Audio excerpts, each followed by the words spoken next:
Okay, hello and welcome to an understanding of how to adjust volumes inside of Adobe Audition 2018. So the first thing we're going to do is we're going to find an audio file, and I've got it simply mapped here on the desktop. It's called Numbers at Home. There's two ways to open the file. Of course, you can open Audition, and then you can go to Open. You could navigate to your desktop, and you can open the file that way. A simpler way is to right-click Enable your Mac, the mouse on the Mac, and then you can right-click and go to Open With, and it will open right up in Audition, and it will open up in the single track view. So here we are. This file is called Numbers, and let's just play the beginning of it. Alright, check testing 1, 2. I think you can hear that through the microphone that I'm speaking to now. So it doesn't need to be, let me turn up the volume, but it doesn't need to be that loud. Okay. We've got it in the single track view. Of course, we always, in the waveform view, but we always edit in the multi-track view. So let's open up the multi-track view right now. We're going to start a session here called Untitled Session. Yeah, that's fine. You know what, let's not call it that. Let's call it, give it the same name as the file. Numbers from Home Mix.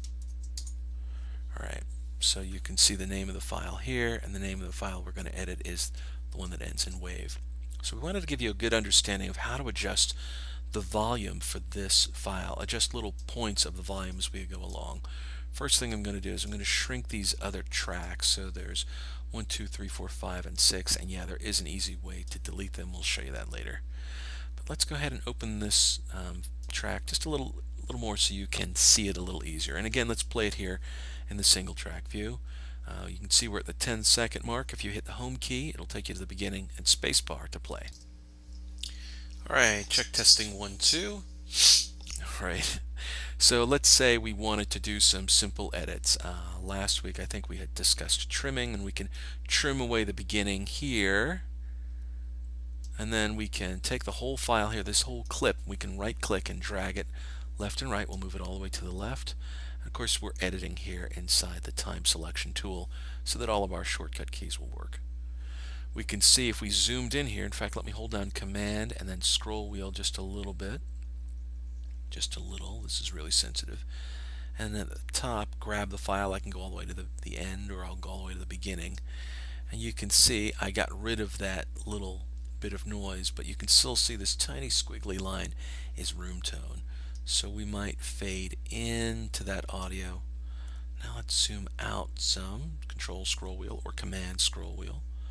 And you can see when we start this file now, it should nearly immediately start with product. So hit home key to go to the beginning and spacebar. Alright, check testing 1, 2. So we started with the word alright, but what if we wanted to start with this word here at 8? Alright, yeah, I can trim from here to there, but we wanted to start right there. Let's delete.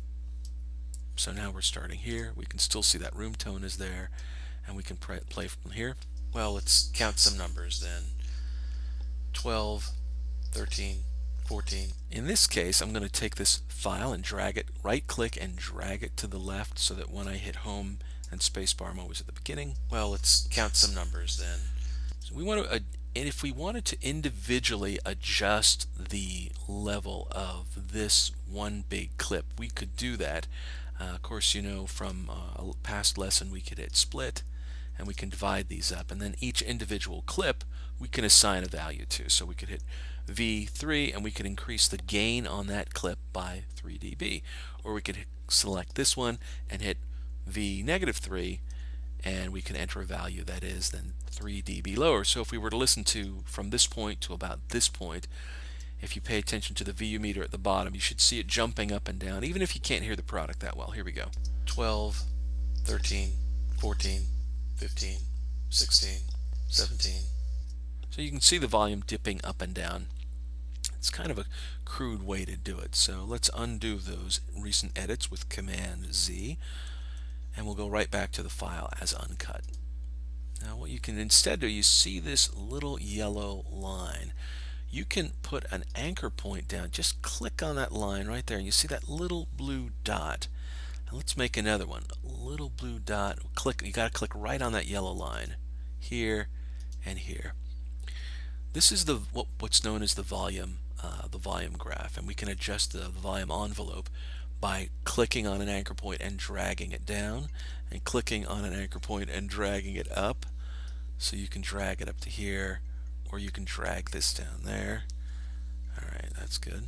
So if I were to drag it all the way down here, now we would have the volume go down, and then it would go up louder, and then it would come all the way to silence. Let's listen. 12, 13, 14, 15. And now, even though the audio file is playing, we have dead silence because the volume graph is all the way down. Let's bring it up over here, and it would increase. Wow, that was one of the more exciting recordings I've ever made. I wonder if that's loud. So sometimes you need to adjust the levels, you need to tweak them, and this is an easy way to adjust levels. And of course, if you wanted to still make individual cuts along the line and make little clips as you go along, you should easily be able to do that too. But I can't say that making that these little cuts here and then adjusting each block is always going to be the way to go when you're adjusting the volume graph. So we can trim away stuff we don't want, we can fade into the room tone and fade out of the room tone always at the end of a recording. But to make individual audio level adjustments, you can bring that bar up and down, up and down. If for some reason you don't see this yellow bar, go to View, and then go make sure that Volume Envelopes is selected. The pan envelopes right under it, incidentally, is another volume control. If with pan envelopes on, we usually keep them off, but it's on right here, so let me show you what they do. You can pan something so that if you grab this bar, you can drag it all the way to the top. Now that audio file would play out of the left speaker only, and this one here, if you grab the pan envelope and dragged it downward, it would play out of the right speaker only. Or you can have, some effects. You can have it go up a little, and then you can have it come down a little, and you can have it come up, and you can have it quickly, rapidly switch left and right. The way that some movie producers use this is you might have a bicycle come into frame. That might be the bicycle sound, and what you want is the bicycle to have the illusion that it's passing you. So you could pan it from left to right speaker like this, and it would go from left to right speaker. I can play this, but you won't be able to tell from the file. You might be able to tell from the view meter if you look carefully. Recordings I've ever made. I wonder if that's loud enough, so let's try it again. 1, 2. So now you can see only the 3, right view meter is kicking 4, because it's only in the right channel.